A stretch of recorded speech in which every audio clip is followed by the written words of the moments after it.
We have today His Excellency, the Ambassador of Cyprus. Cyprus, as you know, is one of the most beautiful places in the Mediterranean Sea. Excellency, how long have you been in India? 3 years. I'm on my 4th year now, but those have been 3 very fulfilling and exciting in some important ways, but also quite productive years, because India, I tell my friends and I tell others, it keeps me on my toes. It keeps me very busy. So it was a good 3-year term that has produced a lot of results. What do you think is the tourism potential of India? India has a great potential. I've been to most places. I've been to many destinations that are of utmost beauty and quite unique. I believe that if you compare, for example, India and Cyprus in tourism, we're small, of course beautiful as well, but we managed to have a relatively high, quite high indeed, tourism flow. Now in India, I'm sure you can do more, and there we can work together. I've been talking to your authorities, I've been talking to the tourism minister, and we can offer some advice, even to places such as Kashmir, which is lovely, but of course there are certain particularities in every place. I believe that India has a potential, of course. I'm sure that you will be able to attract more visitors, including from Cyprus, and I'm working on that. And in this respect, we can offer our good advice. What is unique about Cyprus? Why should Indian tourists go there? And how much tourism do you receive? And what is the secret of your success?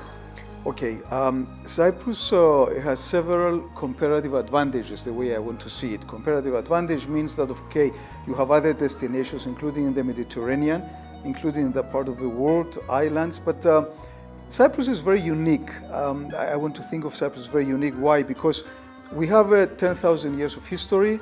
We have a lot of influences from the many empires that have conquered the island, and of course, they also left positive things, such as the architecture, such as the cuisine, a lot of customs there. But of course, the other uniqueness is that the island is relatively big.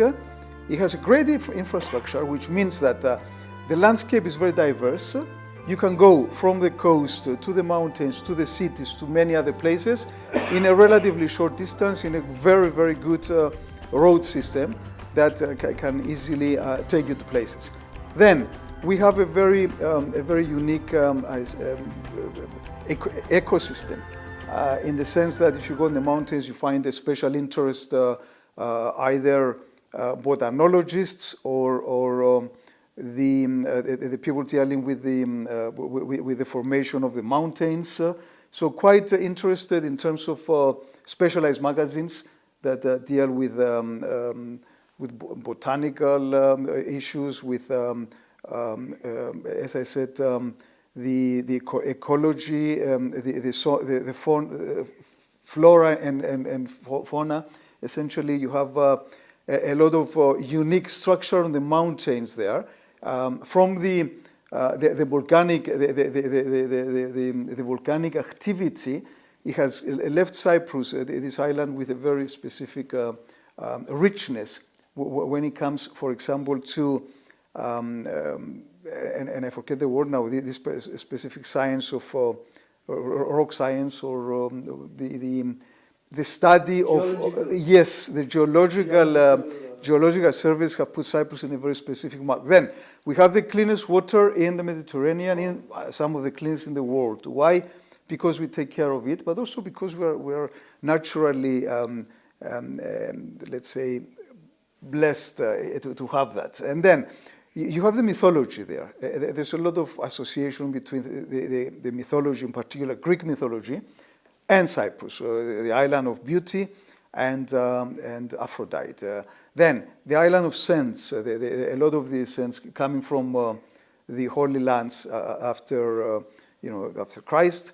They were the first to preach Christianity that was in Cyprus. But at the same time, we had the Ottoman Empire. We have very, very beautiful Muslim monuments that are very well maintained, Catholic. It's a society that is effectively multicultural, and therefore it provides a variety of interests So we can, and we were able to attract both the casual tourist who comes to enjoy the sea, but also special interest, and then conference. So we have 3.7 million and increasing now, out of 1 million population. So they're relatively high. Apart from tourism, everyone knows it's a paradise. It's a paradise island. It's one of the wonders. But there's a lot of investment opportunity for Indian businessmen to invest there and make it a springboard into Europe, because you are a part of the European Union. Yes. So what are the tax benefits? What are the advantages for Indians to invest in Cyprus? The very good economic and social, I must say, infrastructure, meaning that it's a stable society, it's a stable economic system, we're part of the European Union, and we have provided a lot of benefits to investors in addition to companies, and we have major companies that are based in Cyprus, from shipping. Shipping is a big economic sector, but so is banking, and services and finance, as well as some other sectors like energy. So the tax regime is an incentive in itself. So we have been able to negotiate with the EU a very competitive tax system, because before entering the EU in 2004, we had a very, very good tax system, which was very low, but then obviously we had to adjust. So what we have managed to do is offer quality services, quality manpower, very good conditions. So we attract offshore companies, a lot of investment, and of course India is one of the major ones. Of course, the advantage of bringing and attracting investments there